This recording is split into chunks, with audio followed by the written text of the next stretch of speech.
Reports over the last week have been telling us that Donald Trump did not, in fact, win a mandate, and he, in fact, didn't even win 50% of the popular vote.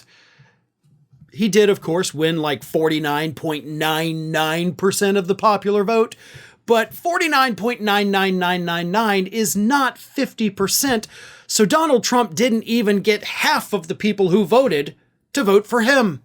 And yes, that is important. It doesn't mean that Trump doesn't win. He, of course, wins, right? We can't take that away. He legitimately won the election. But he did not win in a landslide. He did not get a mandate. And that fact is driving him insane.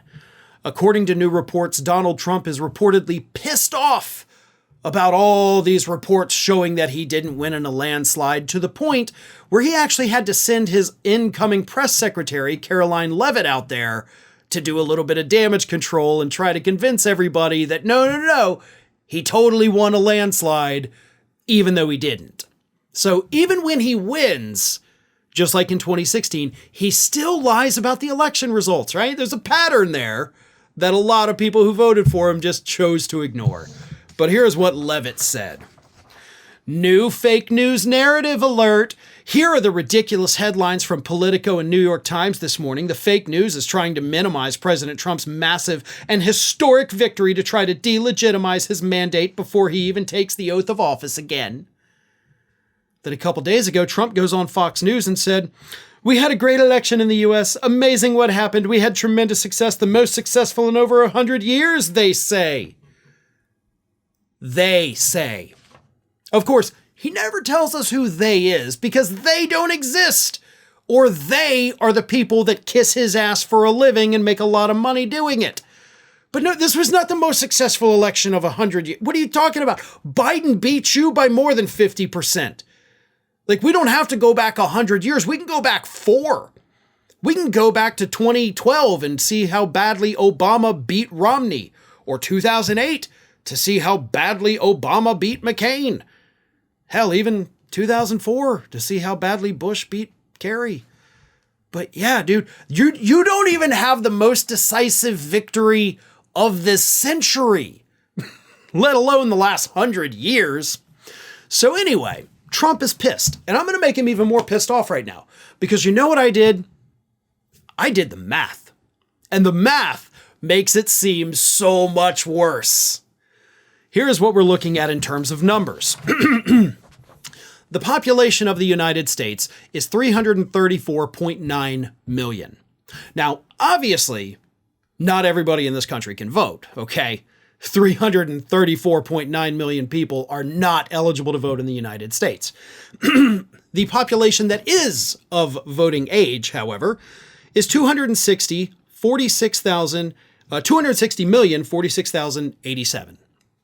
That's how many people are over the age of 18 in the United States as of this last election. So 260 million people eligible to vote based on age.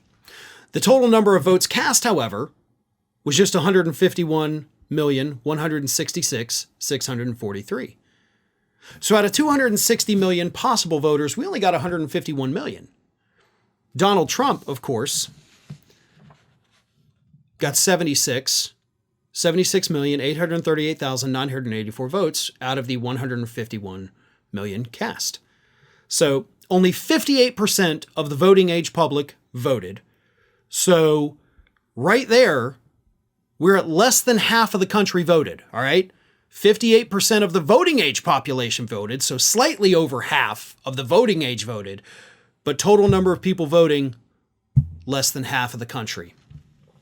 Donald Trump's 76.8 million votes, 50% roughly of the total votes, because we'll give you that 0.001%, amounts to 29% of the voting age public. 29% of the people who are of age to vote in this country voted for Donald Trump. So he didn't even hit a third. It gets even worse when you look at the total country.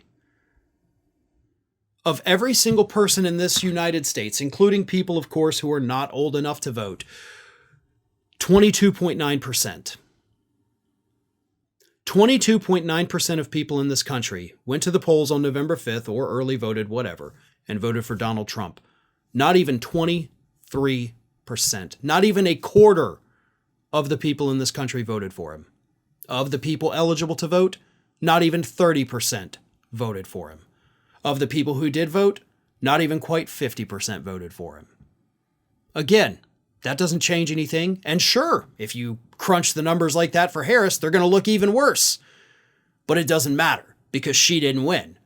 Trump did, and he did so with less than 30% of the voting age public. If that doesn't tell you how important it is to get out there and vote, then I don't know what does.